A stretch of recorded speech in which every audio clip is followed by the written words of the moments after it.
اور کس طرح سے تمہارے شریکوں سے میں ڈروں، یعنی میں کیسے کیوں ڈروں تمہارے شریکوں سے، ولا تخافونا، جبکہ تم نہیں ڈرتے، انکم اشرکتم باللہ، یہ کہ تم ان کو اللہ کے ساتھ شریک کرتے ہوئے جب نہیں ڈرتے، تو میں تمہارے شریکوں سے کیوں ڈروں، ما لم ینزل بہ علیکم سلطانا، جس کے لیے اللہ نے کوئی دلیل تمہارے لیے نازل نہیں کیا، یعنی اللہ نے تمہارے لیے کوئی دلیل نازل نہیں کی ہے کہ تم ان کو شریک بن ٹھہرا رہے ہو اور اللہ کے ساتھ شریک ٹھہرا کے ان کو پوجتے ہو، تم یہ کام کرتے ہوئے نہیں ڈرتے، تو میں کیوں ان شریکوں سے ڈروں۔ وہ آگے سے کہتے تھے نا، خود خوف کرو، یہ بت ناراض ہو جائیں گے اور تمہارے اوپر عذاب آ جائے گا اور تمہیں وبال میں گرفتار ہو جاؤ گے، تو وہ کہا انہوں نے کہ میں کیوں ڈروں، یہ کچھ نہیں کر سکتے، اللہ چاہے تو سب کچھ ہو سکتا ہے، یہ کچھ نہیں کر سکتے، جب تم ان کو شریک ٹھہراتے ہوئے نہیں ڈرتے تو میں کیوں ڈروں اس بات سے کہ میں اس کام سے جس کے لیے اللہ تعالیٰ نے کوئی دلیل نازل نہیں کی۔ تو یہاں سے یہ بھی سمجھ میں آ رہا ہے کہ دین کے ہر حکم کے لیے ہمیں دلیل کی ضرورت ہے، ہر حکم کو ماننے کے لیے جب تک ہمارے پاس دلیل موجود نہیں ہوگی دین کا حکم نہیں ماننا چاہیے، دین کا کوئی کام نہیں ماننا چاہیے۔ تو گویا سند کے بغیر، پروف کے بغیر کسی بھی چیز کو، دین کے کسی کام کو اہمیت دینا مومن کا رویہ نہیں ہوتا، ٹھیک ہے؟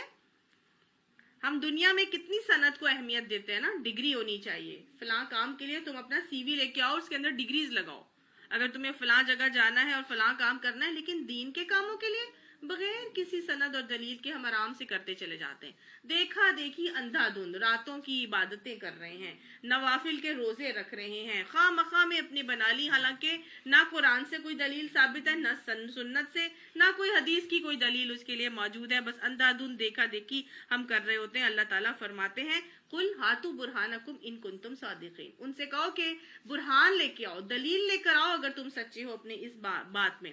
تو یہاں پر بھی حضرت ابراہیم علیہ السلام کو کیا کہتے ہیں کہ تم وہ کام کر رہے ہو جس کے لیے اللہ نے کوئی دلیل نازل نہیں کی ہے۔ فَأَيُّ الْفَرِيقَيْنِ أَحَقُّ بِالْأَمْنِ، اچھا ہم دونوں فریقوں میں سے کون زیادہ بے خوفی اور اطمینان کا مستحق ہے، ان کنتم تعلمون، اگر تم جانتے ہو، یعنی تم اسی بات سے سوچ لو کہ ہم دونوں فریقوں میں سے بے خوفی کس کے پاس ہے، اطمینان کس کے پاس ہے، ٹھیک ہے نا؟ تو اس سے یہ بھی سمجھ میں آ رہا ہے کہ جو لوگ اللہ کے علاوہ دوسروں کی پرستش کرتے ہیں اور معبود بناتے ہیں اور شرک میں گرفتار ہوتے ہیں، ان کو دل کا سکون نہیں ہوتا، اور جو اللہ کے یکسو ہو کر اللہ ہی کو اپنا رب بنا لیتے ہیں اور معبود بنا کے اسی سے حاجت روائی کرتے ہیں، ان کو دل کا سکون اور اطمینان ہوتا ہے، یہ اللہ تعالیٰ ہی دیتا ہے، ٹھیک ہے نا؟ تو جو لوگ شرک میں مبتلا ہوتے ہیں، چاہے وہ درباروں پہ اور جتنے مزاروں پہ جا رہے ہوں، دل کا اطمینان ان کے پاس پھر بھی نہیں ہوتا، دل کا اطمینان، کیونکہ انہوں نے آگے سے دلیل کے طور پہ یہ بات پیش کی ہے فَأَيُّ الْفَرِيقَيْنِ أَحَقُّ بِالْأَمْنِ، کس فریق کے، دونوں فریقوں میں سے کس کے پاس زیادہ امن ہے، کون امن اور بے خوفی اور اطمینان کا مستحق ہے اگر تم جانتے ہو۔ الذین آمنوا، وہ لوگ جو ایمان لائے ہیں، حقیقت میں امن ان کے لیے ہے، ولم یلبسوا ایمانہم بظلم، اور جنہوں نے اپنے ایمان میں ظلم کی ملاوٹ نہیں کی ہے، انہوں نے اپنے ایمان میں ظلم کو شامل نہیں کیا ہے، اولئک لہم الامن، انہی کے لیے امن ہے، وہم مہتدون، اور وہی ہدایت پر ہیں۔ جب یہ آیت آئی تو صحابہ کرام بڑے پریشان ہوئے اور کہنے لگے کہ یہ تو کوئی بات نہ ہوئی، ہم میں سے کوئی بھی ایسا نہیں ہے کہ جس نے ظلم نہ کیا ہو، ہے نا؟ ظلم تو ہر کوئی کر لیتا ہے، ہر بندہ کسی نہ کسی درجے پہ کسی نہ کسی پر ظلم کر لیتا ہے۔ تو صحابہ کرام بڑے پریشان ہوئے کہ ہم میں سے تو ہر کوئی ایسا ہے جس نے کسی نہ کسی درجے پر ظلم کیا ہے۔ تو اللہ تعالیٰ تو کہہ رہا ہے کہ ایمان جو ہے، امن میں وہ لوگ ہوں گے جنہوں نے اپنے ایمان میں ظلم کی ملاوٹ نہیں کی ہوگی، اور وہی ہدایت پر ہوں گے۔ تو ہم میں سے تو کوئی بھی ایسا نہیں ہے۔ تو حضور صلی اللہ علیہ وسلم نے ان کو آگے سے بتایا کہ یہاں پر ظلم کا مطلب جو ہے نا خاص معنوں میں استعمال ہوا ہے، یہاں پر ظلم کا مطلب خاص معنوں میں استعمال ہوا ہے، جیسے کہ سورہ لقمان میں آیا ہے کہ لقمان اپنے بیٹے کو نصیحت کرتے ہوئے کہتا تھا نا کہ بیٹا کبھی شرک نہ کرنا، کیونکہ ان الشرک لظلم عظیم، ٹھیک ہے نا، کہ شرک سب سے بڑا ظلم ہے۔ تو یہاں پہ ظلم سے مراد شرک ہے۔ تو سمجھ میں کیا آ رہا ہے کہ اللہ نے فرمایا نہیں، حقیقت میں تو امن انہی کے لیے ہے جو راہ راست پر وہی ہے جو ایمان لائے اور جنہوں نے اپنے ایمان کو یعنی ظلم کے ساتھ یعنی شرک کے ساتھ آلودہ نہیں کیا. مثال وہی میں نے آپ کو بتائی کہ جو لوگ شرک میں مبتلا ہیں ان کو نہ امن ہوگا اور نہ ہی وہ ہدایت پر ہوں گے. اللہ ہمیں یہ باتیں سمجھا کر ہر طریقے کے شرک سے بچنے کی توفیق عطا فرمائے اور ہمیں ہدایت پر رکھے اور ہمارے دلوں کو اطمینان عطا فرمائے. دنیا میں بھی اطمینان سے زندگی گزارے اور امن کے ساتھ بے خوف ہو کر، اور قیامت میں بھی ہمیں ولا خوف علیہم ولا هم يحزنون میں شامل فرما لے. وَتِلْكَ حُجَّتُنَا آتَيْنَاهَا إِبْرَاهِيمَ عَلَىٰ قَوْمِهِ، یہ تھی ہماری وہ حجت جو ہم نے ابراہیم علیہ السلام کو اس کی قوم کے مقابلے میں عطا فرمائی تھی. نَرْفَعُ دَرَجَاتٍ مَّن نَّشَاءُ، ہم بلند کر دیا ہم نے درجے، ہم بلند کرتے ہیں جس کے لیے چاہتے ہیں درجات. ان ربک حکیم علیم، بے شک تیرا رب حکمت والا ہے، علم والا ہے. گویا اللہ سبحانہ تعالیٰ نے بتایا کہ ہم نے حضرت ابراہیم علیہ السلام کو یہ حجت عطا فرمائی تھی کہ جس کی وجہ سے اس نے اپنی قوم سے بحث مباحثہ کیا اور جھگڑا کر سکا. کیوں ملی یہ حجت؟ کیسے ملی؟ جب شرک سے بیزار ہو کے انسان اللہ کی توحید پر راسخ ہو کر اللہ کو مسلم حنیف کی طرح مان لیتا ہے، پھر اللہ سبحانہ تعالیٰ یہ حجت انسان کو جھگڑنے کی طاقت خود بخود عطا فرما دیتے ہیں. وہ خود بولتا ہے. آج آپ کہتے ہیں نا کہ ہم لوگ بول نہیں سکتے، لوگوں کو منع نہیں کر سکتے، ہم اگر کہتے ہیں تو لوگ آگے سے فلاں جواب دیتے ہیں، ہم وہ بول، اصل میں ہم خود ڈاواڈول ہوتے ہیں. ہمیں خود ہی اتنا کمانڈ اپنے اوپر نہیں ہوتا، ہم خود ہی ڈگمگا رہے ہوتے ہیں. جب ہمارا ایمان پختہ ہو جائے گا تو اللہ تعالیٰ یہ حجت ہمیں خود عطا فرما دے گا. سمجھ آ گئی؟ جب ہم توحید پر راسخ ہو جائیں گے تو اگلے شرک کے معاملات کرنے والوں سے جھگڑنے کا طریقہ، بحث کا طریقہ اللہ خود بتا دیتا ہے، اللہ خود عطا فرما دیتا ہے. ضرورت کس بات کی ہے کہ انسان اس توحید کے اوپر راسخ ہو جائے اور شرک سے مکمل بیزاری ظاہر کر دے. جب یہ معاملہ ہوتا ہے پھر اللہ سبحانہ تعالیٰ ایسے معاملات کرنے والوں کو کیا دیتے ہیں؟ نرفعو درجاتم، اللہ تعالیٰ ان کے درجات میں ان کو بلندیاں عطا فرماتے ہیں. درجات کی بلندیاں کیسے عطا فرمائی؟ اللہ نے حضرت ابراہیم علیہ السلام کو سب سے پہلے تو خلیل اللہ بنایا، اس کے بعد اللہ سبحانہ تعالیٰ نے ان کو جو ہے امامت کا درجہ عطا فرمایا کہ انی جاعلک للناس اماما.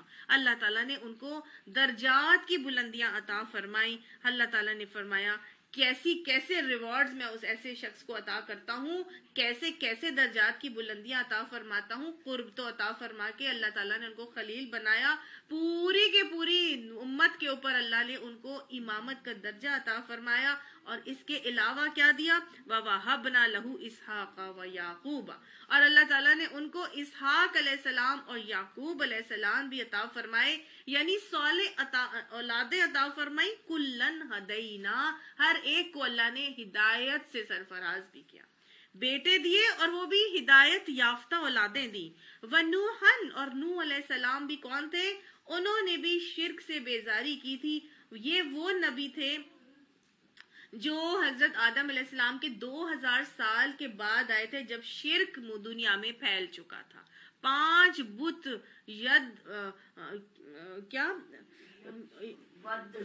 ود، سوا، یغوث، یعوق اور نصر، یہ 5 بت تھے جو پوجے جاتے تھے. اور حضرت نوح علیہ السلام نے ان بتوں کے خلاف آواز اٹھائی تھی اور لوگوں کو منع کیا تھا بت پرستی سے. تو اللہ نے حضرت نوح علیہ السلام کا بھی تذکرہ کر کے بتایا کہ جو نوح علیہ السلام تھے انہوں نے بھی یہی کام کیا تھا. ہدینا من قبل، اللہ نے ان سے پہلے ان کو بھی ہدایت دی. ومن ذریتہ، اور ان کی ذریت سے داود و سلیمان و ایوب و یوسف و موسیٰ و ہارون، یعنی کہ اسحاق اور یعقوب علیہ السلام کی ذریت اللہ تعالیٰ نے عطا فرمائی.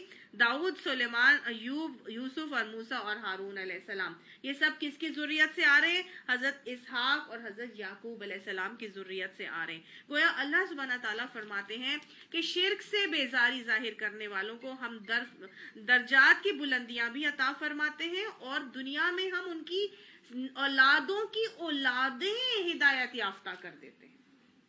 ٹھیک ہے، یہ اللہ تعالیٰ کا وہ ریوارڈ ہے کہ اللہ تعالیٰ اولادوں کی اولادیں ہدایت یافتہ کرتے ہیں. وَكَذَلِكَ نَجْزِي الْمُحْسِنِينَ، اور اسی طرح ہم بدلہ دیتے ہیں احسان کرنے والوں کو. بات وہی بات ہے نا، اللہ تعالیٰ ایسے لوگوں کو محسن کہہ رہے ہیں کہ توحید کے معاملے میں راسخ ہو کر، اللہ کی محبت میں سیخ پا ہو کر، ثابت قدمی اختیار کر کے، جب وہ احسان ہی کا رویہ اختیار کر کے یہ بتاتے ہیں کہ توحید تو یہ ہے کہ خدا محشر میں یہ کہہ دے کہ یہ بندہ دو عالم سے خفا میرے لیے ہے. سمجھ آ گئی؟ تو بس یہ اس چیز کے اوپر وہ راسخ تھے، اور جب راسخ ہو کر انہوں نے توحید کے عقیدے کو تھام لیا، پکڑ لیا، تو اللہ تعالیٰ نے ایک تو حجت عطا فرما دی، بحث کرنے کی صلاحیت عطا فرمائی، درجات کی بلندیاں دی، اور پھر دنیا میں ان کی نسلوں کی نسلیں ہدایت یافتہ عطا فرما دی. اگر ہم چاہتے ہیں کہ ہماری نسلیں ہدایت یافتہ ہو جائیں تو ہمیں کیا کرنا ہے؟ شرک سے بیزاری کرنی ہے، توحید پر راسخ ہونا ہے. انشاءاللہ اللہ تعالیٰ ہماری اولادوں کو بھی ہدایت یافتہ بنا دے گا. وَزَكَرِيَّا وَيَحْيَا وَعِيسَى وَإِلْيَاسَ، اور زکریا علیہ السلام اور یحییٰ علیہ السلام اور عیسیٰ علیہ السلام اور الیاس علیہ السلام بھی کل من الصالحین، یہ سب کے سب کیا تھے؟ صالح تھے، یہ صالحین میں سے تھے. تو گویا اللہ نے، اگر ہم چاہتے ہیں کہ اللہ ہمیں بھی چن لے، ہماری اولادوں کو بھی چن لے، تو پھر آگے اللہ تعالیٰ فرماتے ہیں ہمیں ایسے ہی معاملہ کر کے چلنا ہوگا نا. آگے اللہ تعالیٰ فرماتے ہیں وَإِسْمَاعِيلَ وَالْيَسَعَ وَيُونُسَ وَلُوطَ وَكُلًّا فَضَّلْنَا عَلَى الْعَالَمِينَ. ان سب کو اللہ سبحانہ تعالیٰ نے صرف اور صرف یہ نہیں کیا تھا کہ دین کے لیے ہی ان کو صالح اور بنا کے اور ہدایت یافتہ بنا دیا تھا، نہیں، بلکہ ان کو دنیا جہان والوں پر بھی فضیلت عطا فرمائی تھی. انسان کا دل ہوتا ہے نا کہ میری اولاد کو اللہ تعالیٰ دنیا بھی دے، دنیاوی مرتبے عہدے بھی دے، اور دینی اعتبار سے بھی وہ بہترین نکلے. تو اللہ تعالیٰ نے پہلے بتایا کہ میں نے ہدایت یافتہ لوگوں میں شامل فرمایا، صالحین میں ان کو شامل فرمایا، اور پھر آگے اللہ تعالیٰ فرماتے ہیں کہ ان کو میں نے فضلنا علی العالمین، ہم نے دنیا میں بھی ان کو فضیلتیں عطا فرمائی تھی. ٹھیک ہے، تو اللہ سبحانہ تعالیٰ کیا کرتا ہے؟ مسلم حنیف بننے والوں کا انجام کیا ہوتا ہے؟ اللہ کن کن ریوارڈ سے عطا ان کو سرفراز کرتے ہیں. 1 2 3 4 کر کے لکھ لیجئے. مشرکین کے خلاف اللہ سبحانہ تعالیٰ حجت عطا فرما دیتے ہیں. پھر دوسری بات کیا ہے؟ اللہ سبحانہ تعالیٰ ان کو درجات کی بلندیاں عطا فرما کے اپنا قرب عطا فرماتے ہیں. تیسری چیز یہ ہے کہ دنیا کی زندگی میں اللہ تعالیٰ دنیا میں بھی اور آخرت میں بھی ان کو بلند درجے عطا فرمائیں گے. ان کی اولادیں اللہ سبحانہ تعالیٰ ان کی خوبصورت ذریت ان کی سنوار کے ان کی ذریت کو ہدایت یافتہ کر دیتے ہیں. ہر اولاد کو اللہ نیک اور صالح بنا کے دنیاوی مرتبے بھی ان کو عطا فرماتے ہیں، دنیا کی ترقیاں بھی ان کو عطا فرماتے ہیں. وَمِنْ آبَائِهِمْ وَذُرِّيَّاتِهِمْ وَإِخْوَانِهِمْ، اللہ نے ان کی آبا میں سے بھی اور ان کی ذریت میں سے بھی اور ان کے بھائی بندوں کو بھی وَاجْتَبَيْنَاهُمْ، اللہ نے ان کو چن لیا. وَهَدَيْنَاهُمْ إِلَىٰ صِرَاطٍ مُسْتَقِيمٍ، اور چن کے ان کو صراط مستقیم کی طرف ہدایت عطا فرما دی. گویا صرف اولادوں کی اولادیں نہیں، ان کے بھائی بھی، ان کے باپ بھی، ان کی ذریتیں بھی اللہ تعالیٰ پھر سنوار دیتے ہیں. کتنی علماء بتاتے ہیں کہ نسلوں کی نسلوں میں 7 نسلیں سنور جاتی ہیں. ایک انسان اگر شرک سے بیزاری ظاہر کرتا ہے تو اس کی 7 نسلوں تک اس کا ریوارڈ اللہ تعالیٰ اس کو دنیا میں دکھاتے ہیں. اور کیا کرا اللہ تعالیٰ نے؟ ذالک ھدی اللہ، یہ اللہ کی ہدایت ہے. یہدی بہ من یشاء من عبادہ، یہ جس کو چاہتا ہے اپنے بندوں میں سے عطا فرماتا ہے. اللہم اہدنا الصراط المستقیم، اللہ ہمیں بھی یہ ہدایت عطا فرما کے، اللہ ہمیں بھی اپنے بندے بنا کے، اللہ ہمیں بھی اور ہماری اولادوں کو بھی دین کے لیے چن لے. وَلَوْ أَشْرَكُوا، اور اگر وہ شرک کرتے، لَحَبِطَ عَنْهُمْ مَا كَانُوا يَعْمَلُونَ، تو البتہ ضائع ہو جاتے، غارت ہو جاتا ان سے جو عمل وہ کر رہے تھے. گویا شرک کرنے سے تمام کے تمام اعمال برباد ہو جاتے ہیں، ضائع ہو جاتے ہیں. اس لیے ہر حال میں شرک کو پہچاننا اور اس سے بچنے کی بہت بہت ضرورت ہے، کیونکہ اللہ تعالیٰ نے یہاں فرما دیا لَحَبِطَ عَنْهُمْ ان سے ضائع ہو جاتے، غارت ہی ہو جاتے ان سے، ما کانوا یعملون، جو عمل وہ کر رہے تھے، ولو اشرکو، اگر وہ شرک کر لیتے۔ اولئک الذین آتیناہم الکتاب، یہ وہ لوگ ہیں کہ جن کو ہم نے کتاب دی، والحکم، اور حکمت دی، والنبوت، اللہ نے ان کو نبوت عطا فرمائی، فَإِن یکفر، پس اگر وہ انکار کرتے، بہا، اس سے، ہؤلاء، یعنی اگر یہ لوگ اس چیز سے انکار کر دیتے جو ان کو دیا گیا تھا، کتاب اور حکمت اور نبوت، فقد وکلنا بہا قوما لیسوا بہا کافرین، تو پھر اللہ سبحانہ تعالیٰ فرماتا ہے ہمیں کوئی پرواہ نہیں تھی کہ ہم کچھ اور لوگوں کو یہ نعمت سونپ دیتے جو اس سے منکر نہیں تھے۔ ٹھیک ہے، یعنی اگر وہ کیا کرتے، یہ ساری کی ساری باتیں ماننے سے انکار کرتے تو اللہ سبحانہ تعالیٰ نے کچھ اور لوگوں کو یہ نعمت سونپ دینی تھی، اور جو اس سے انکار نہیں کرتے تھے ایسے لوگوں کو اللہ تعالیٰ پھر وہ چیزیں دے دیتا ہے۔ یعنی اللہ سبحانہ تعالیٰ نے جب انہوں نے انکار کے روش برقرار رکھی تو اللہ نے پھر بنو اسرائیل سے لے کر یہ نبوت اور حکمت اور کتاب کہاں دے دی تھی؟ بنو اسماعیل کو دے دی تھی۔ سمجھ آ گئی؟ یہ اللہ تعالیٰ فرما رہے ہیں۔ اولئک الذین ھدی اللہ، یہی وہ لوگ ہیں کہ ہدایت دی تھی اللہ نے ان کو، فبہداہ مقتدی، تو انہی کے راستے پر یا انہی کی ہدایت پر تم کیا کرو، تم چلو، ان کی اقتداء کرو۔ قل، ان سے کہہ دیجئے، لا اسألکم علیہ اجرا، میں تم سے اس تبلیغ کے کام پر کوئی اجر نہیں لیتا۔ گویا بتا دیا گیا ہے کہ یہ وہ لوگ تھے جن کو اللہ تعالیٰ نے ہدایت عطا فرمائی تھی، تو تم بھی انہی کے طریقے کو فالو کرو، تم لوگ بھی انہی کے طریقے کی پیروی کر کے چلو، کیونکہ وہ ہدایت یافتہ تھے۔ اور کہہ دو لوگوں کو کہ میں تم سے کسی کام کے اجر نہیں مانگتا۔ نبی صلی اللہ علیہ وسلم کو بھی کہا جا رہا ہے اور ہر پڑھنے والے کو یہ بات بتائی جا رہی ہے کہ دین کی تبلیغ کے لیے کوئی اجر نہیں مانگتا داعی قرآن، میں تم سے کسی اجر کو نہیں مانگتا، ان ہوا الا ذکر للعالمین، یہ تو بس صرف اور صرف عام نصیحت ہے تمام کے تمام جہان والے لوگوں کے لیے۔ گویا قرآن کا پیغام تمام لوگوں کے لیے ہے، داعی قرآن اس تبلیغ کا کوئی اجر کسی سے طلب نہیں کرتا۔ اگر مانو گے تو تمہارے اندر اللہ تمہاری نسلوں کو سنوارے گا، نہیں مانو گے تو اللہ سبحانہ تعالیٰ تم سے یہ چیز لے جائے گا اور دوسرے کی طرف دوسرے کو عطا فرما دے گا، ان لوگوں کو دے دے گا جو ہدایت میں تم سے زیادہ تھے۔ ٹھیک ہے نا، یہ کام اللہ نے پہلے بھی کیا تھا، اب بھی اگر ہم ان راستے پر نہیں چلیں گے جو ہمارے آباء و اجداد کے بہترین راستے تھے، انبیاء کرام کے بہترین راستے تھے، اگر ہم ان کی اقتداء نہیں کریں گے تو پھر ہم سے بھی اللہ یہ لے جائے گا نعوذ باللہ اور کسی اور کو دے دے گا۔ بس دائی کا کام ہے کہ یہ ساری چیزیں آگے بتا دے، اور نہ ماننے والے اپنا اجر خود سمیٹیں گے اور ماننے والے اپنا اجر خود سمیٹیں گے۔ اللہ نے یہ نصیحت تمام لوگوں کے لیے رکھ دی ہوئی ہے۔ اللہ ہمیں اس نصیحت قبول کرنے کی توفیق عطا فرمائے۔ وما قدر اللہ حق قدرہ، اب آگے اللہ سبحانہ تعالیٰ شکوہ کر رہے ہیں کہ انہوں نے اللہ کی قدر ہی نہ کی جیسا کہ قدر کرنے کا حق تھا۔ اللہ کی قدر کرنے کا حق کیا تھا جس کی اللہ تعالیٰ شکوہ کر رہے ہیں کہ تم لوگوں نے اللہ کی قدر ہی نہ کی جیسے کہ قدر کرنے کا حق تھا۔ دیکھیں اللہ سبحانہ تعالیٰ نے ہمیں دل دیے تھے اللہ تعالیٰ سے محبت کرنے کے لیے، اللہ کو پہچاننے کے لیے۔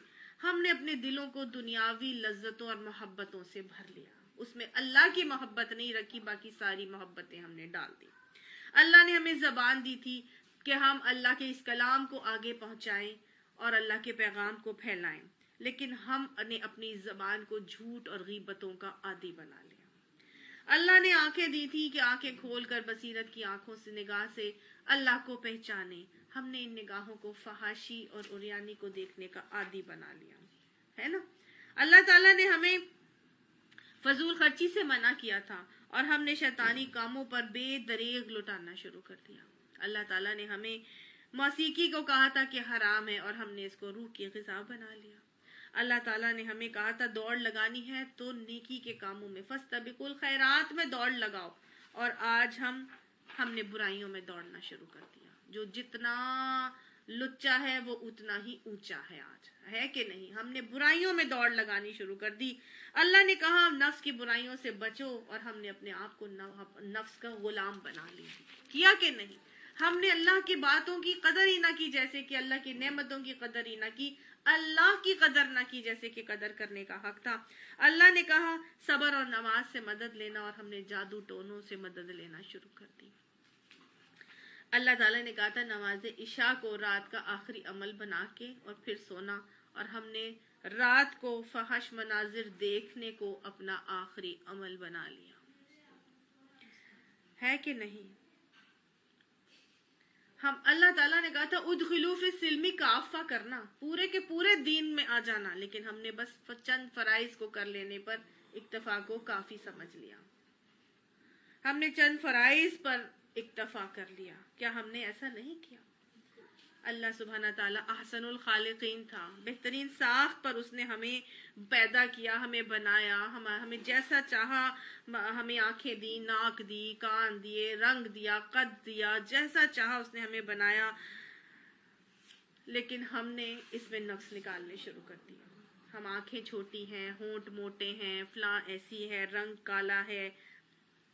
اللہ سبحانہ تعالیٰ نے ہمیں یہ نعمتیں دی تھی کہ ہم اللہ کے بتائے ہوئے حدود اور قیود کے مطابق ان نعمتوں کو اور اس جسم کو ظاہر کریں، لیکن ہم نے اس کے حدود اور قیود کی سے باہر نکل کے اپنے آپ کو بے پردگی کا عادی بنا لیا۔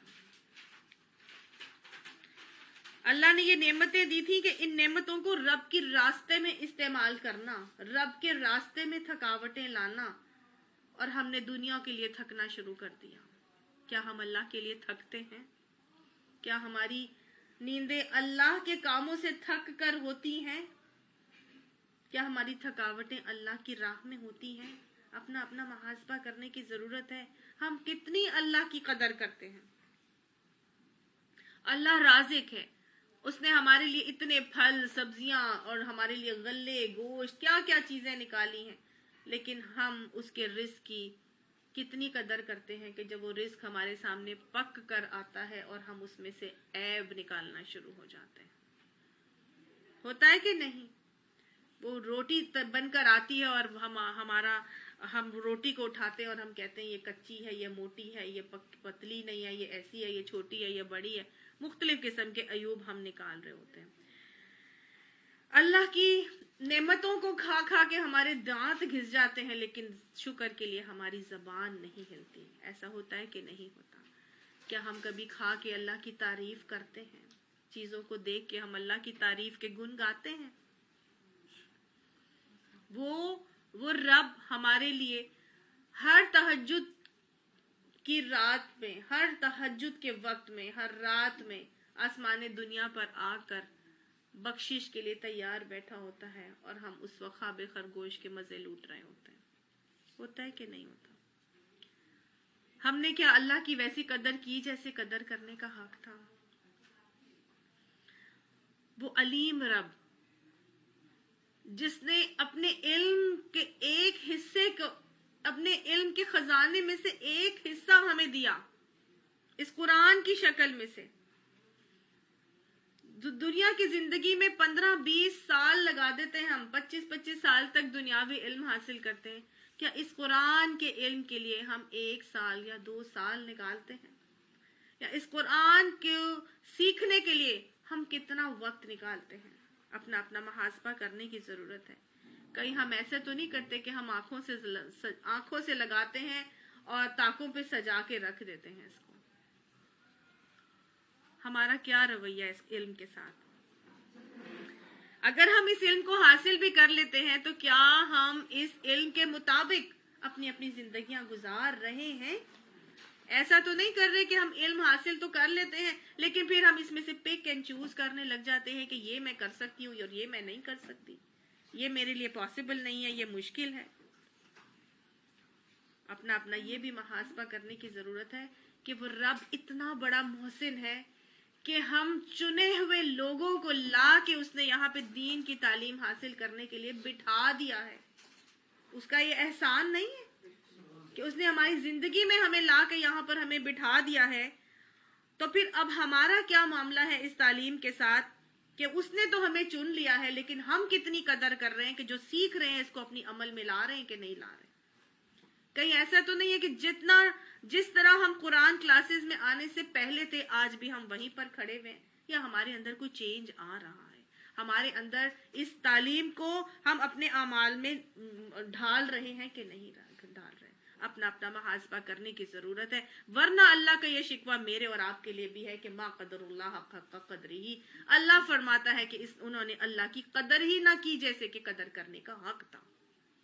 اللہ سبحانہ تعالیٰ ہم نے بے شک تیری قدر نہ کی جیسا کہ تیری قدر کرنے کا حق تھا، ہم نے بے شک شکر نہ کیا جیسا تیرا شکر کرنے کا حق تھا، ہم نے بے شک ویسا ذکر نہ کیا جیسا ذکر کرنے کا حق تھا، ہم نے ویسا علم حاصل نہیں کیا جیسا علم حاصل کرنے کا حق تھا، ہم نے ویسا علم پر عمل نہیں کیا جیسا کہ عمل کرنے کا حق تھا۔ اللہ تعالیٰ تو ہماری ان لغزشوں پہ ہمیں معاف فرما دے۔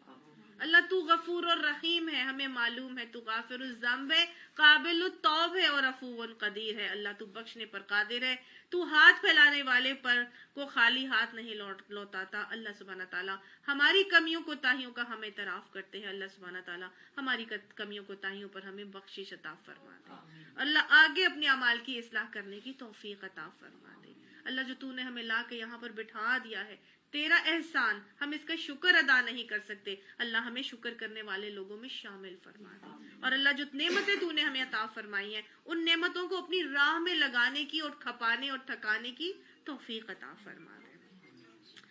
اللہ کا شکوہ بجا ہے اور اپنی جگہ بالکل ٹھیک ہے۔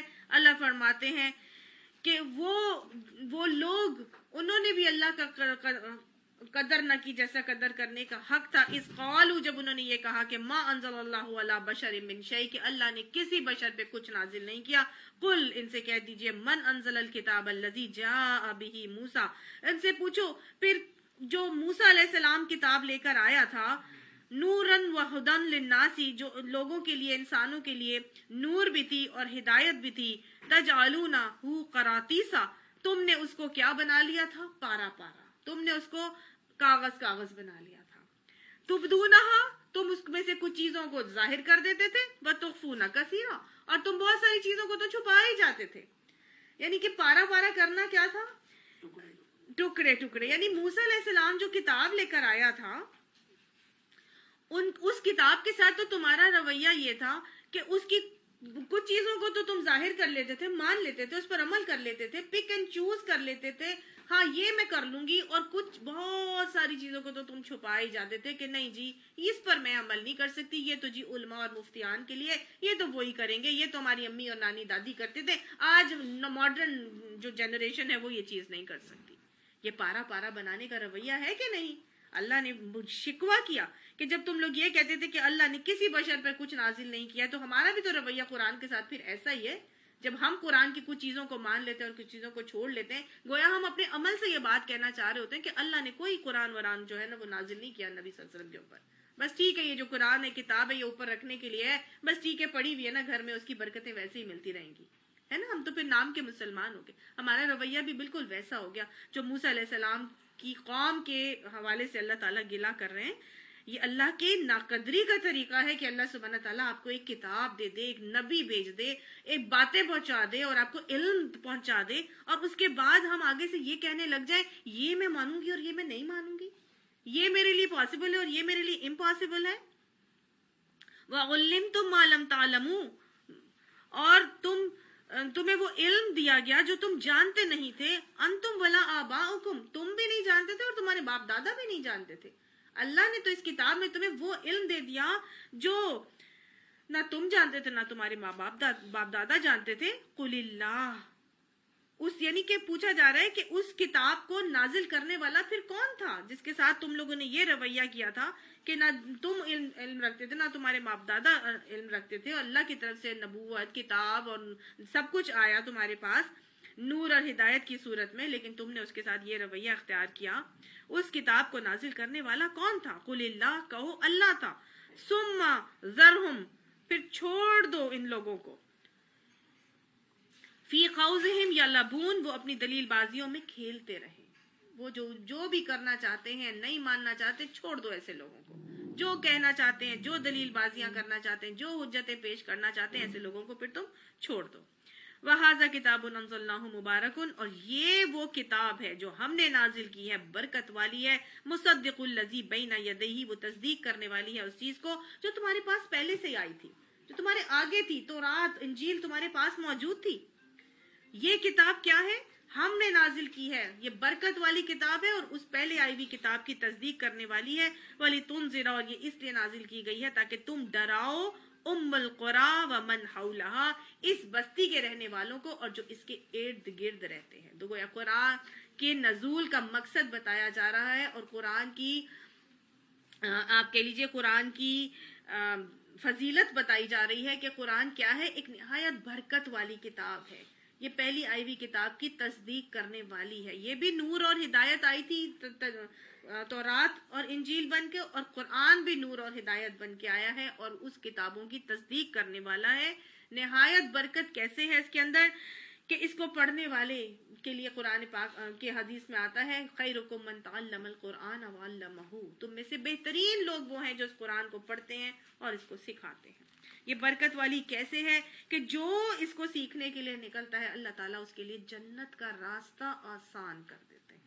یہ برکت والی کیسے ہے کہ جو اس قرآن کی تعلیم حاصل کرنے کے لیے نکلتا ہے، ہاں زمین اور آسمان کی ہر چیز حتیٰ کہ سمندر میں پائی جانے والی مچھلیاں بھی اس شخص کے لیے اس دعائیں کرتی ہیں۔ آپ سب کے لیے مچھلیاں بھی دعائیں کر رہی ہوں گی، آسمان میں فرشتے اور زمین پہ جنگل میں درندے اور سمندر کی مچھلیاں سب دعائیں کرتی ہیں۔ اللہ کے نبی نے فرمایا اللہ والے کون ہوتے ہیں؟ قرآن پڑھنے والے اللہ والے ہوتے ہیں اور اس کے چنے ہوئے بندے ہوتے ہیں۔ قرآن کی بکثرت تلاوت کرنے والا، یہ ایسی برکت والی کتاب ہے کہ جو اس کی بکثرت تلاوت کرتا ہے وہ قیامت میں مقرب فرشتوں کے ساتھ کھڑا ہوگا، اور جس کو جتنا زیادہ قرآن یاد ہوگا اس کو جنت میں اتنے ہی بلند درجات اس قرآن کی وجہ سے ملیں گے۔ جس کو جتنا زیادہ قرآن آتا ہوگا اور اس پر وہ عمل کرتا ہوگا، اس کے والدین کو قیامت میں وہ تاج پہنایا جائے گا جس کی وجہ سے ہر چیز روشن ہو جائے گی، دنیا و مافیہ کی دولت اس کے آگے ہیچ ہو جائے گی، اور اس کے والدین کو تاج بھی پہنایا جائے گا اور دو ایسے قیمتی لباس پہنائے جائیں گے جس کے سامنے دنیا اور مافیہ کی دولت ہیچ ہو جائے گی۔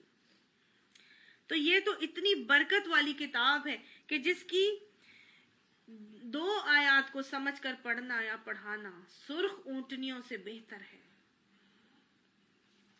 اور 10 آیات کو تہجد میں پڑھنے کا ثواب دنیا اور مافیہ میں کی ہر نعمت سے زیادہ ہے۔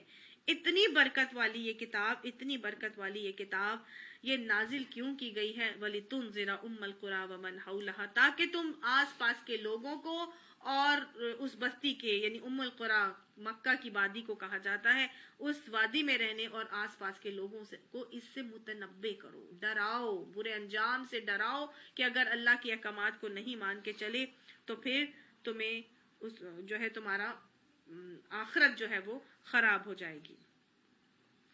تو گویا یہاں پر بتایا جا رہا ہے کہ قرآن کے نزول کا مقصد، یعنی آج اگر اس قرآن پہ ہم عمل کریں گے تو پھر ہم نے اس کے عمل کرنے کے بعد کیا کرنا ہے؟ اس کو اپنے ارد گرد لوگوں تک پہنچانا ہے، اور اس سے انذار کا معاملہ آس پاس کے تمام لوگوں تک ہم نے کرنا ہے۔ والذین یؤمنون بالآخرۃ یؤمنون بہ، اور وہ لوگ جو آخرت کو مانتے ہیں وہ اس کتاب پر ایمان لاتے ہیں۔ وہم علی صلاتہم یحافظون، اور نہ صرف ایمان لاتے ہیں کتاب پر بس بلکہ ان کا حال یہ ہوتا ہے کہ وہ اپنی نمازوں کی حفاظت بھی کرتے ہیں۔ ٹھیک ہے، تو آخرت کو ماننے پر ہی ہم اس کے قرآن کو مان کے چل سکتے ہیں، کیونکہ تقوی والا شخص ہی اس قرآن سے ہدایت لے سکتا ہے، اور پھر اس کا ایک نیچرل انداز یہ ہوتا ہے کہ وہ پھر اپنی نمازوں کی حفاظت کرنی شروع ہو جاتا ہے، اور جب نمازوں کی حفاظت کرتا ہے تو ایک طرح سے وہ تیاری کرتا ہے اللہ سے ملاقات کی، اور دوسری جگہ وہ یہ نماز ہی پھر اس کو فحش اور منکرات سے روکتی ہے اور پچھلے دن سے اگلے دن کو زیادہ بہتر بنا دیتی ہے۔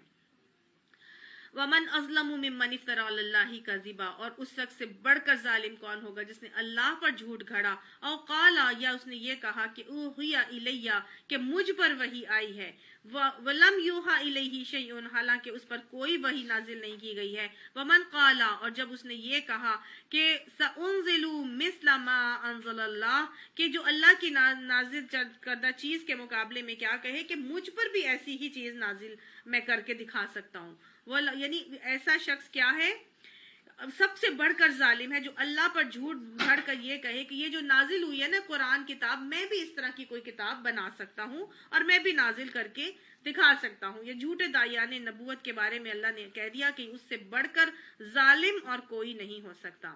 گویا اللہ سبحانہ تعالیٰ نے نبی اکرم صلی اللہ علیہ وسلم کو خاتم النبیین بنایا، اور ان کے بنانے کے بعد وحی کے نزول کا سلسلہ اللہ نے بند کر دیا تھا، ٹھیک ہے، کوئی نزول وحی اس کے بعد نہیں ہو سکتا اللہ کی آیات کے حوالے سے۔ اب کوئی اٹھ کے یہ نہیں کہہ سکتا کہ اللہ کے نے مجھ تک وحی پہنچائی ہے اور کہا ہے کہ فلاں فلاں پیغام جو ہے وہ آگے پہنچا دو، وحی کا سلسلہ ٹوٹلی منع کر دیا گیا ہے اور ختم ہو گیا ہے۔ جبرائیل علیہ السلام کو یہ غم تھا کہ اب میں وحی لے کر نہیں اتروں گا، اس کا یہ غم بھی ان کو تھا کہ میں اب نہیں اتروں گا وحی لے کر۔ ہاں، اللہ سبحانہ تعالیٰ اپنے نیک لوگوں کو خواب کی صورت میں کوئی نہ کوئی باتیں القاء ضرور کرتے ہیں، لیکن اس کا دین کے معاملے میں، دین کے بارے میں کوئی اس کا معاملہ نہیں ہے، وہ انسان کی اپنی گائیڈنس کے حوالے سے ہو سکتا ہے، لیکن دین کے لیے پیغامات اللہ تعالیٰ کی طرف سے مکمل کیے جا چکے ہیں۔ اگر کوئی بھی اگر ایسے بات کہتا ہے کہ اللہ کی طرف سے مجھ پر وحی آئی ہے اور کہا گیا ہے کہ تم اب فلاں فلاں کام جو ہے کرنا شروع ہو جاؤ، یہ بھی دین کا ایک حصہ ہے، تو یہ اللہ پر جھوٹ گھڑنا ہے اس آیت کے روح سے۔ وَلَوْ تَرَى إِذِ الظَّالِمُونَ فِي غَمَرَاتِ الْمَوْتِ، اور جب تم دیکھو گے کہ ایسے ظالم جب سکرات الموت یا غمرات الموت میں ڈبکیاں کھا رہے ہوں گے، والملائکۃ باسطوا ایدیہم، اور ملائکہ ہاتھ دراز کر کر کے ان کی جان نکال رہے ہوں گے، اور کیا کہہ رہے ہوں گے، اخرجوا انفسکم، لاؤ نکالو اپنی جان، یعنی ملائکہ کیا کر رہے ہوں گے، ان ہاتھ بڑھا بڑھا کے کہہ رہے ہوں گے نکالو اپنی جان۔ الیوم تجزون عذاب الہون بما کنتم تقولون علی اللہ غیر الحق، کہ آج کے دن تمہیں ان باتوں کی پاداش میں ذلت کا عذاب دیا جائے گا جو تم اللہ پر تہمت لگا کر ناحق بکا کرتے تھے، وَكُنْتُمْ عَنْ آیَاتِهِ تَسْتَكْبِرُونَ، اور اللہ کی آیات سے تم تکبر کرتے تھے۔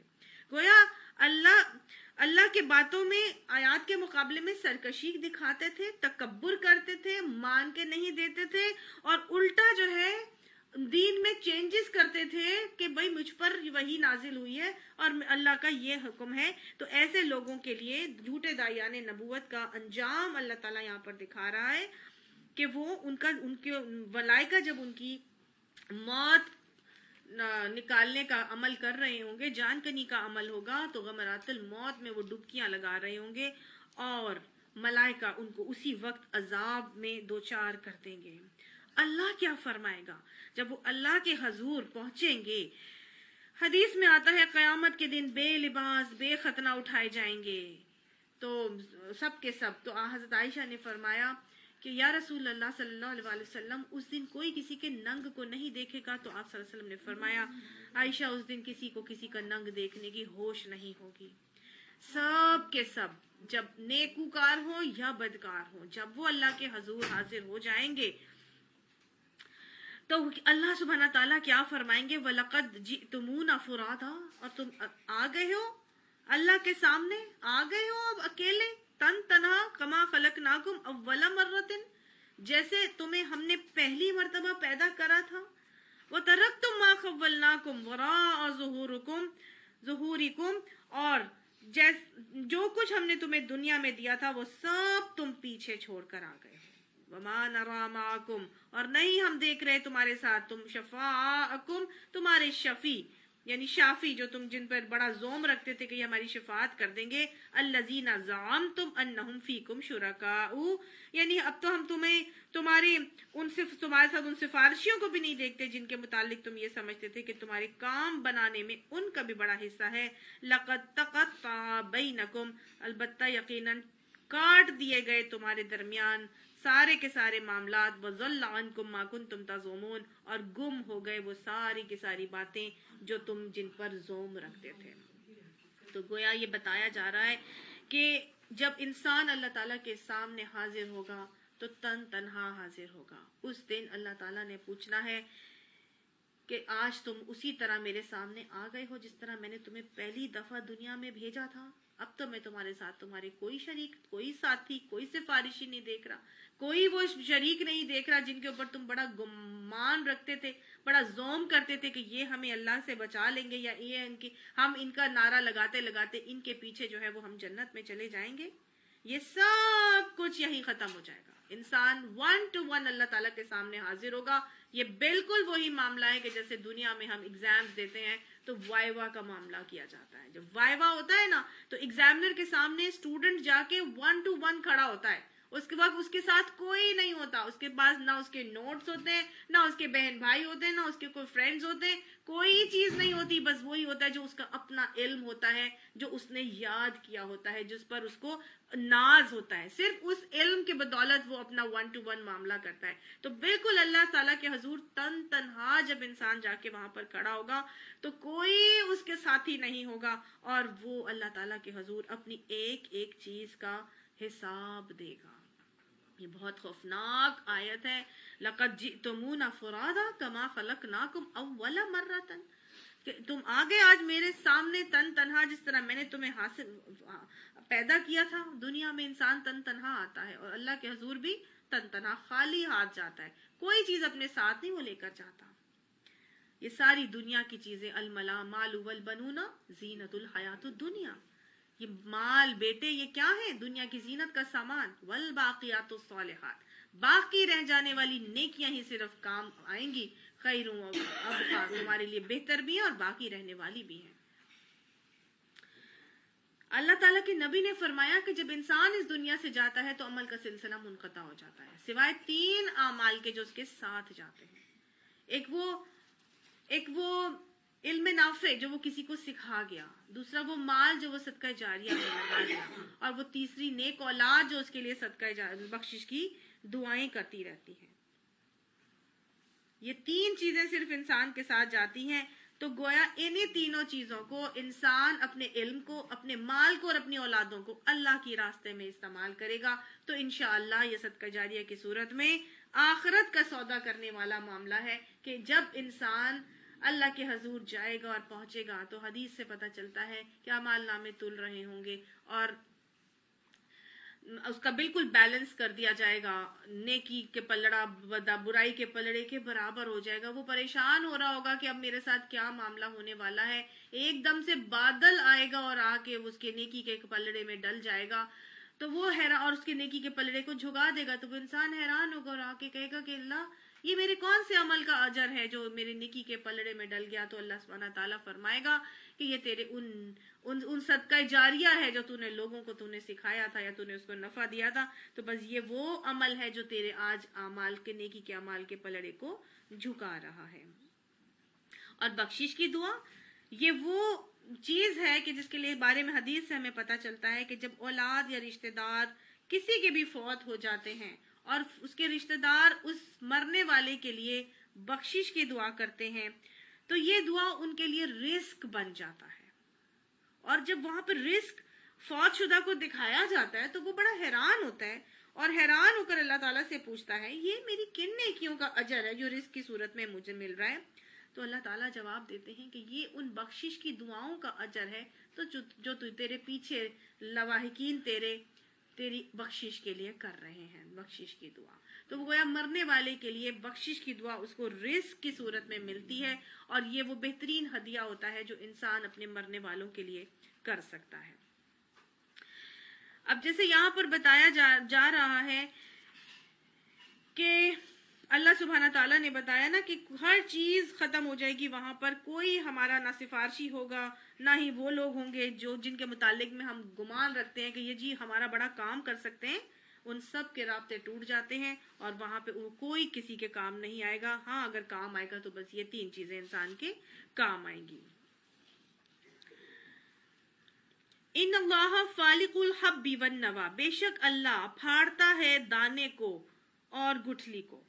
دانے اور گٹھلی کو پھاڑنے والا کون ہے؟ صرف اور صرف اللہ ہے. فالق الحبی والنوا، پھاڑنے والا ہے دانے کو اور گٹھلی کو. کون کون سے دانوں کو پھاڑتا ہے اللہ اور کون کون سی گٹھلیوں کو پھاڑتا ہے اللہ؟ دیکھیے، دانا یا گٹھلی وہ چیز ہے جو ہم زمین کے اندر بوتے ہیں. جب ہم زمین میں بو دیتے ہیں، کوئی دانا ہو یا کوئی گٹھلی ہو، گٹھلیاں مختلف قسم کی ہیں، جیسے کہ آم کی گٹھلی ہے، جیسے کھجور کی گٹھلی ہے، کتنی ہارڈ ہوتی ہیں نا. اور وہ بھی ہیں جو کہ بہت ہی باریک ہوتی ہیں. لائک آپ بیج لے لیجئے، باریک سے کوئی بھی لے لیں. پھولوں کے جو پولنز ہوتے ہیں، جو پولنز کتنے سافٹ بیج ہوتے ہیں، وہ بھی تو بیج ہی ہیں نا. وہ جو پولنز گرتے ہیں اور وہ جو کچھ پودے ہوتے ہیں وہ اپنے بیجوں کو وہیں گراتے ہیں، اور وہ ایک سیزنل پودے ہوتے ہیں، وہ اپنے بیج گرا دیتے ہیں، اور وہ بیج جو ہیں زمین میں دبے رہتے ہیں، دبے رہتے ہیں، دبے رہتے ہیں. 6 مہینے گزرتے ہیں، جب وہ سیزن آتا ہے سردی کا دوبارہ، وہی بیج جو ہے وہ دوبارہ سے پھٹ جاتے ہیں. ہوتا ہے کہ نہیں ہوتا؟ یہ اللہ ہے جس کو معلوم ہے کہ ہاں سراؤنڈنگ سازگار ہو گئی ہیں، اب ماحول ایسا ہو گیا ہے، ٹیمپریچر، کلائمیٹ، انوائرمنٹ ایسا ہے، دھوپ لگ رہی ہے، پانی مل رہا ہے. حالانکہ 6 مہینے اس کو ملتا رہتا ہے، لیکن اس میں سے وہ پھٹ کے باہر نہیں آتی. لیکن جب اللہ کا حکم ہوتا ہے تب وہ آ جاتی ہے.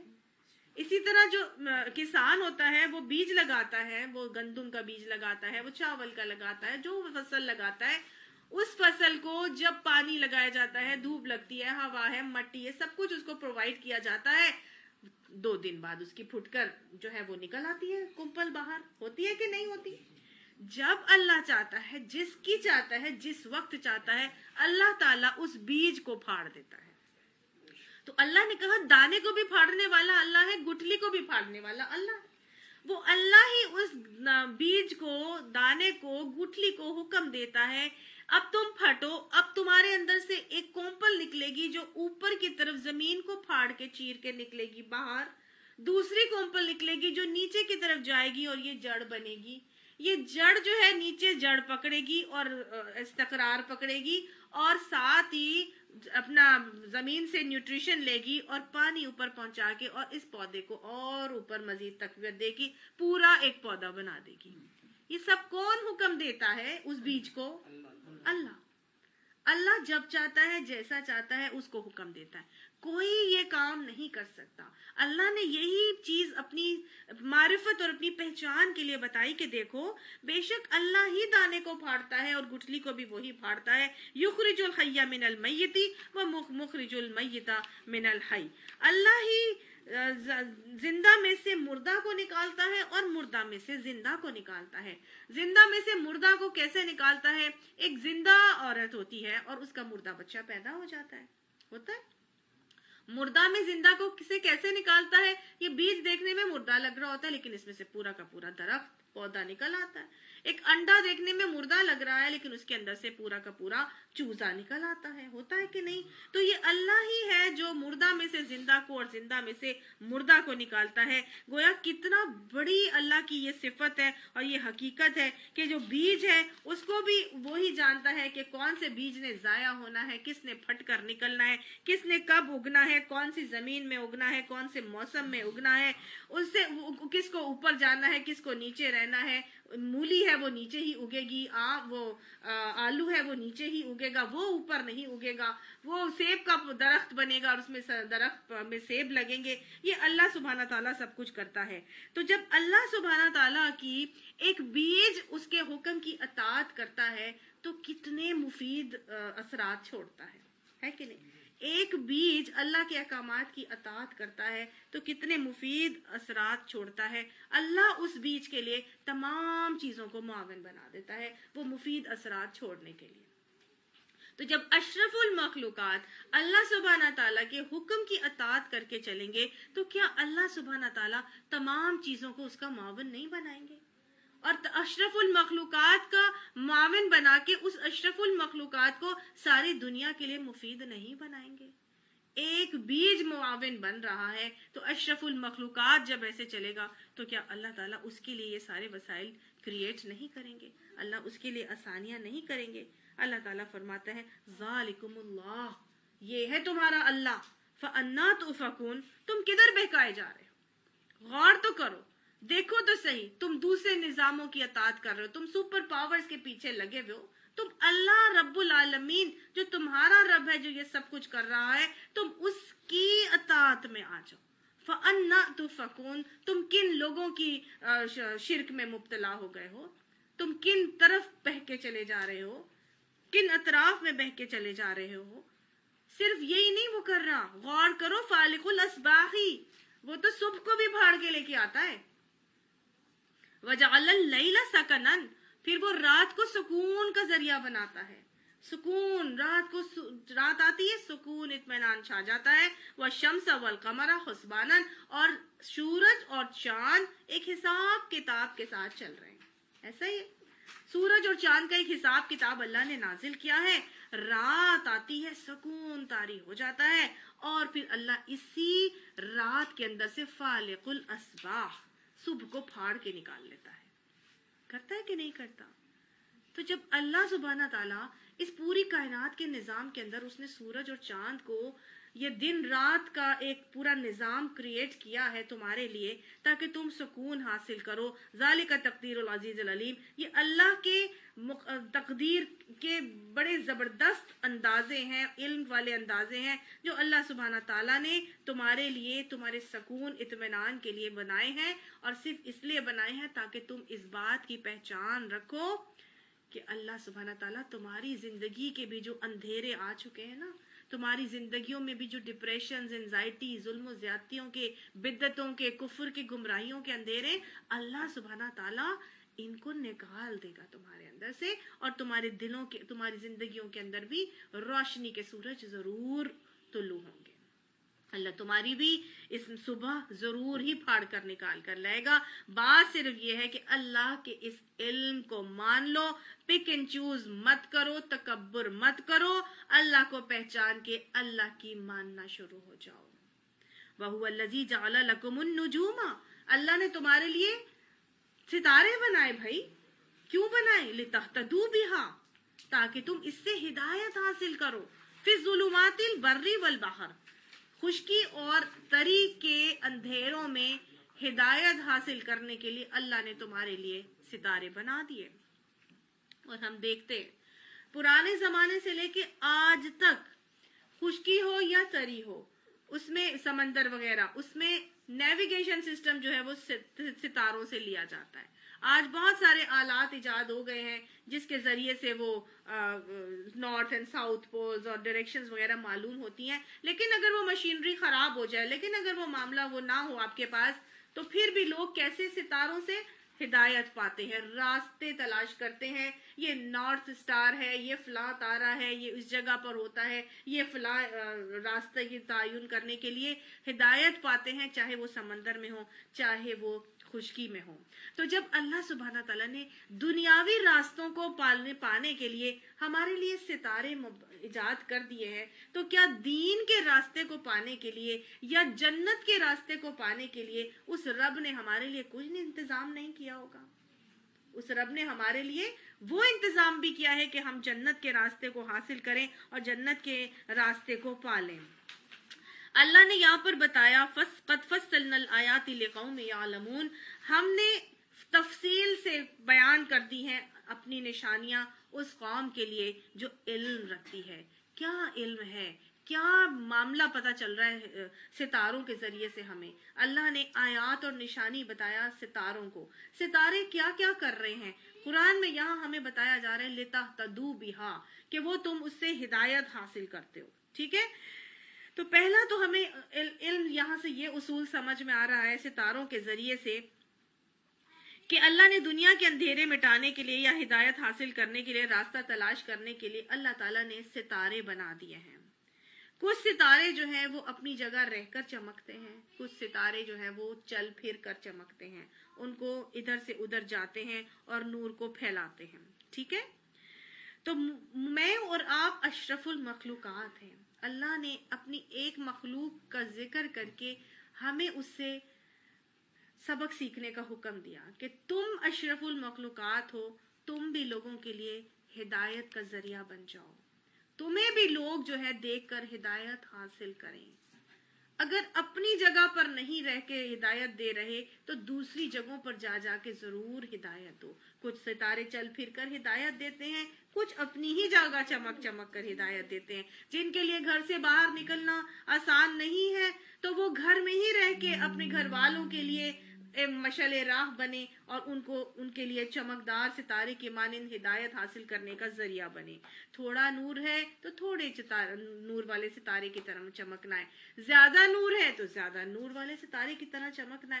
ستارے کہکشاؤں کی صورت میں بھی چمکتے ہیں, ہوتا ہے کہ نہیں ہوتا؟ تو گویا جماعت کا ایک اثر بھی ظاہر ہو رہا ہے کہ جماعت کے ساتھ مل جاؤ, اور جب بہت سارے چھوٹے چھوٹے ستارے ملتے ہیں تو ایک کہکشاں بن جاتی ہے, اور وہ کہکشاں دور سے نظر بھی آتی ہے, اس کی ایک پاور بھی ہوتی ہے, اس کا ایک وجود بھی ہوتا ہے. تو جماعت سے مل جانے کا ایک بہت خوبصورت اصول اور انداز اور طریقہ سکھایا جا رہا ہے کہ جماعت سے جڑ کر رہو, کیونکہ بھیڑیا ریوڑ سے ہٹی ہوئی بکری ہی پر حملہ کرتا ہے. ٹھیک ہے, ویسے تو شاید تمہارے پاس اتنا علم نہیں ہوگا, ویسے تو شاید تمہارے پاس اتنا نور اور طاقت نہیں ہوگی, لیکن تب تم ایک جماعت بن کے کام کرو گے تو پھر تمہارے اندر ایک طاقت آ جائے گی اور تمہارا ایک وجود اپنی ایک حیثیت رکھے گا. ٹھیک ہے, اس کے ساتھ ایک اور چیز یہ بتائی جا رہی ہے کہ جو ستارہ ہوتا ہے نا, وہ اپنا نور اس کے پاس کوئی نہیں ہوتا, وہ اپنا نور سورج سے مستعار لیتا ہے. جس وقت سورج نکلتا ہے تو ستارہ اپنی ہی جگہ پر ہوتا ہے, وہ اس سورج کی روشنی کو اپنے اندر جذب کرتا ہے, اور پھر جب سورج غائب ہو جاتا ہے تو ستارہ کی روشنی عیاں ہو جاتی ہے. ٹھیک ہے, لیکن جب سورج نکلتا ہے تو ستارہ اپنی ہی جگہ پر ہوتا ہے, لیکن سورج کی روشنی سے اس کی روشنی ماند پڑ جاتی ہے. تو انسان کے پاس جتنا بھی علم ہے وہ جب علم کا پھیلانے کا اس کو موقع ملتا ہے وہ ضرور پھیلائے, ویسی جگہ پر جہاں پر دوسرا کوئی اس سے زیادہ علم والا موجود نہیں ہے تو وہ اپنا علم دوسروں تک پہنچا کے اس روشنی کو پھیلائے.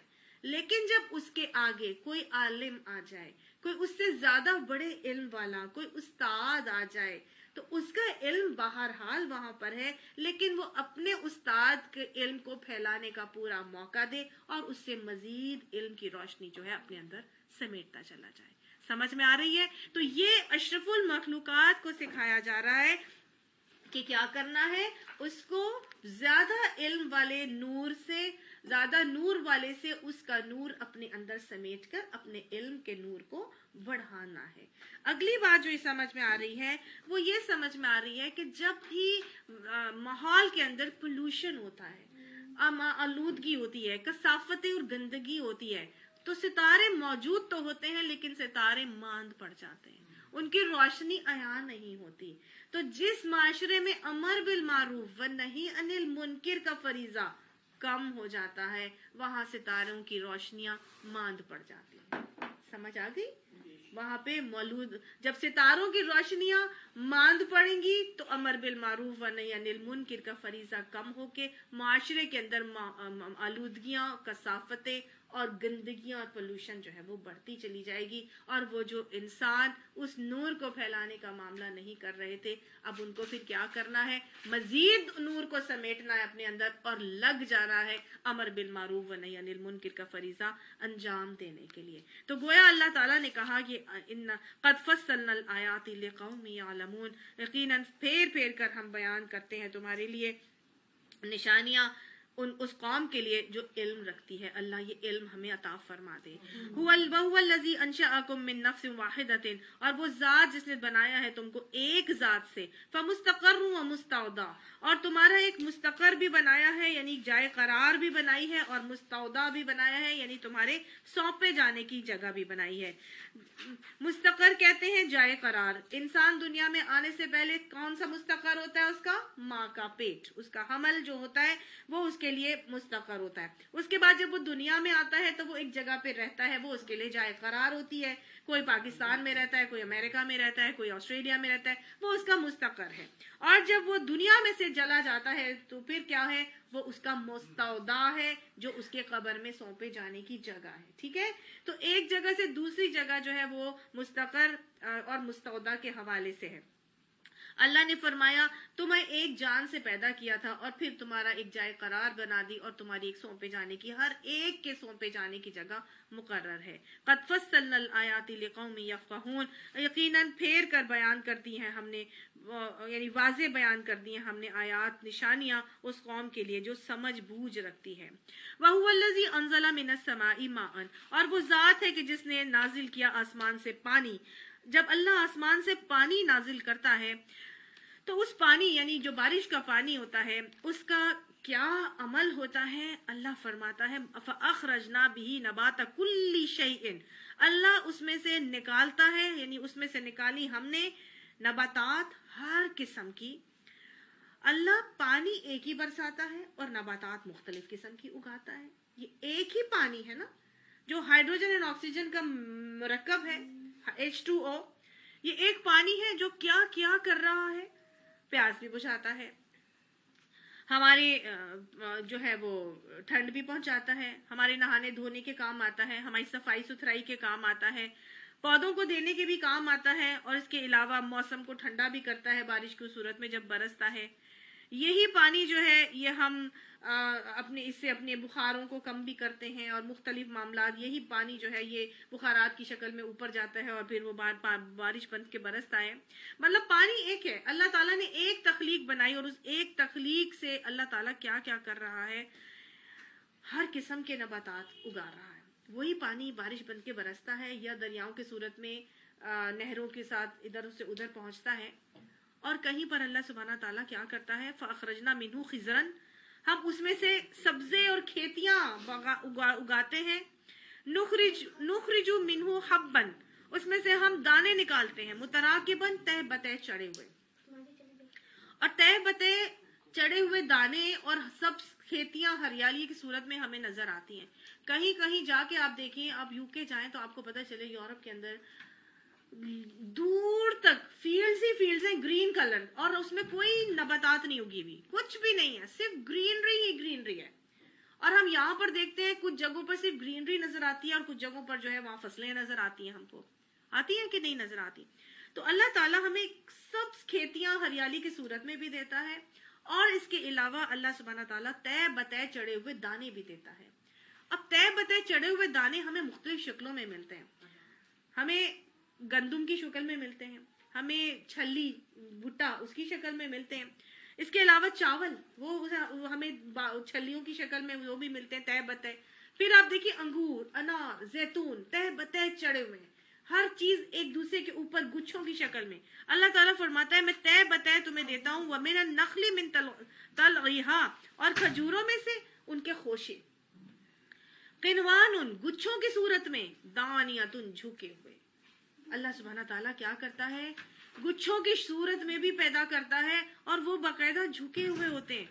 وہ جنات من اعناب، اور باغات بناتا ہوں انگوروں کے، والزیتون زیتون کے، والرمان اور انار کے، مشتبہ وغیر متشابہ، جو ایک دوسرے کے ساتھ ملتے بھی ہوتے ہیں، جو ملتے جلتے بھی، اور غیر مشتبہ بھی ہوتے ہیں، یعنی غیر متشابہ بھی ہوتے ہیں۔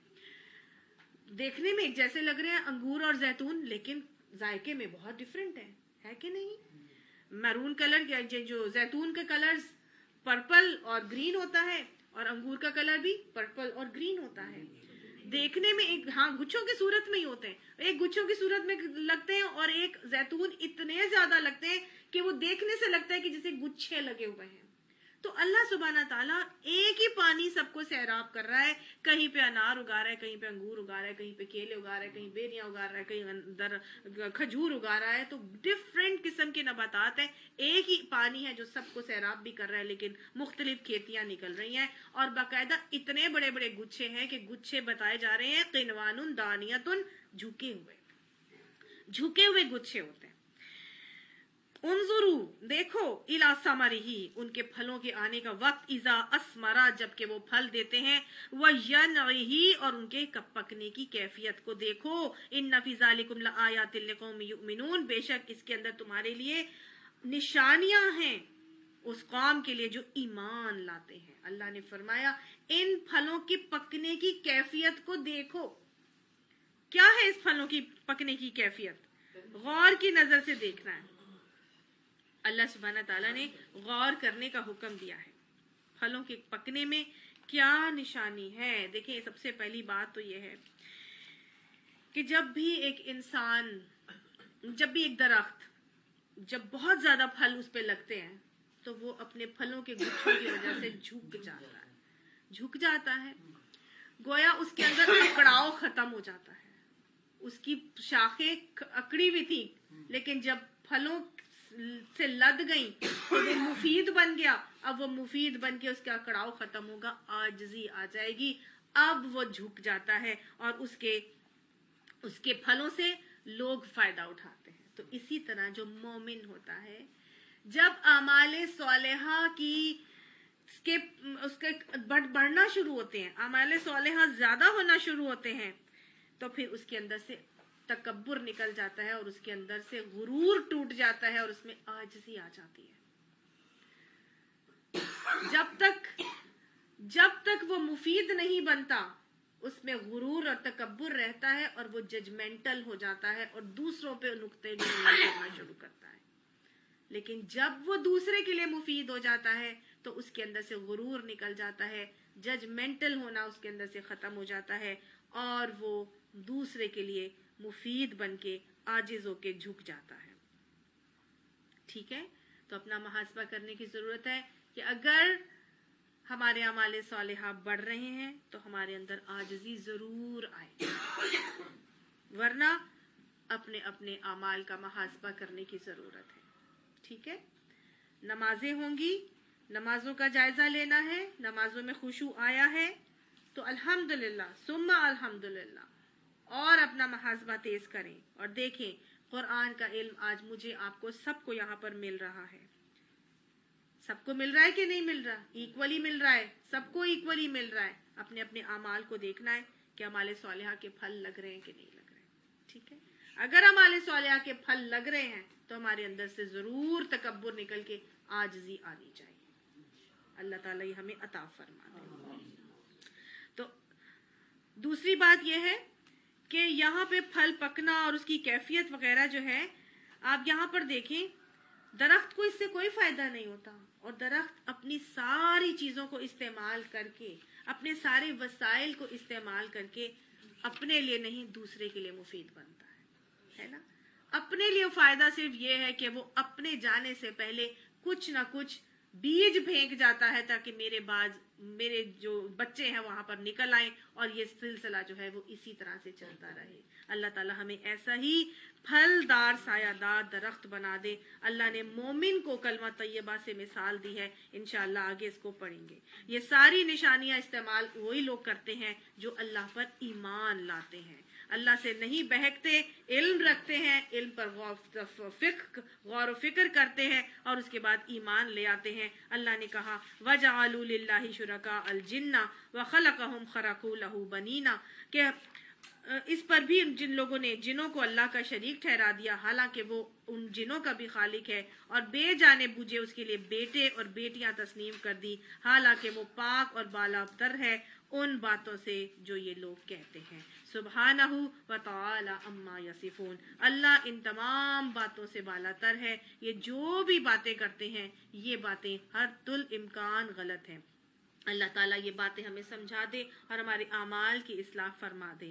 اللہ سبحانہ تعالیٰ ہمیں مومن کلمہ طیبہ کی طرح کا بہترین پھلدار سایہ دار درخت بنا دے اور ہمیں ہماری ذات سے دوسروں کو مستفادہ کرنے کی توفیق عطا فرما دے. اللہ ہمیں بہترین مومن بنا دے. آمین ثم آمین.